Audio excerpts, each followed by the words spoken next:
La importancia de la corrección lingüística y los errores más frecuentes.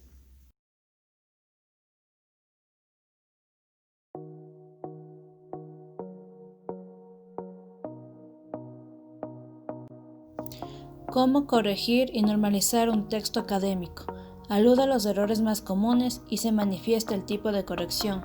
Son los diversos procesos en los que se somete un texto científico o académico. Importancia. Tiene su relevancia ya que la escritura académica es el espacio interactivo en el cual se entabla un diálogo con el lector. Debe expresarse de manera adecuada y clara.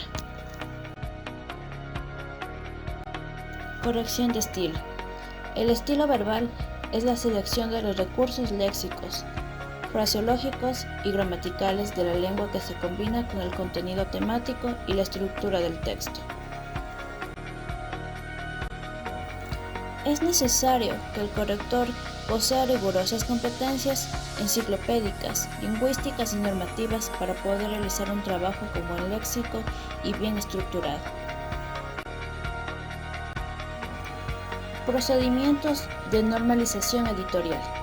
La normalización es el conjunto de decisiones y procedimientos que permiten unificar el estilo de lo que se va a escribir en todos sus niveles.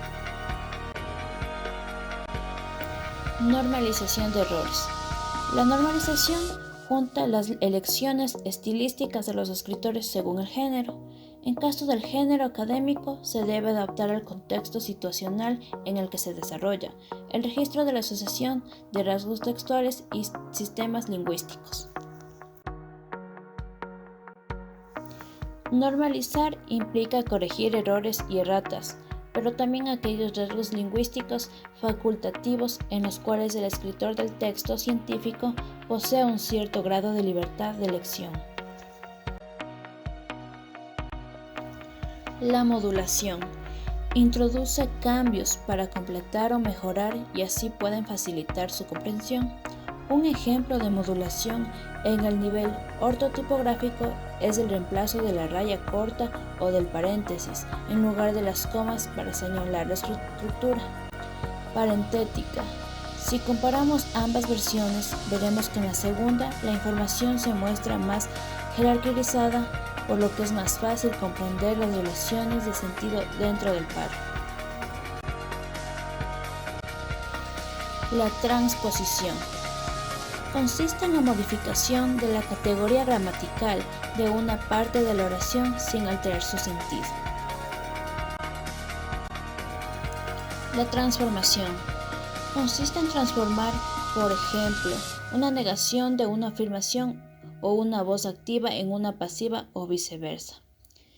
La negación, que sirve para negar un elemento oracional o una oración entera mediante un asema lexicalizado, una palabra, normalmente adverbio o una locución. La voz activa en voz pasiva. La voz activa indica que el sujeto realiza la acción del verbo, mientras el complemento la recibe. En el caso de la voz pasiva, el sujeto recibe la acción del verbo y el complemento agente realiza la acción del verbo. Reemplazo de formas léxicas usuales por terminología. Sintetiza. De este modo la idea le da un sentido a una misma dirección. Errata en la película. Otro ejemplo significativo de sustitución es la desaparición de todos los signos de la página de suscripciones del volumen 5, que evidentemente el programa utilizado por el diseñador no reconoció. Errata, supresión del signo de euro. En los números 9 y 10, el índice no coincide con la numeración de las distintas secciones. Grave errata, que descubrió el imprentero por pura casualidad en el número 10 y que como ya estaban bajadas, las películas resultó imposible de mandar porque hubiera significado una gran pérdida de tiempo y dinero. La sangría de este maestro de la bibliografía y la ortotipografía considera que el primer párrafo debe tener sangría. Normalización de erratas, sangría y corte de palabras. El tamaño de las sangrías es otro aspecto a considerar y como puede verse en el caso del artículo de Martínez de Sousa, también se respetó a pesar de ser notoriamente menor que la del resto de los artículos de la publicación. Modo de conclusión. Errores y erratas tienen el mismo protagonismo en la corrección de textos académicos, dado que los criterios y procedimientos de normalización fundamentales en este tipo de publicaciones alcanzan tanto la corrección de estilos como la corrección de pruebas.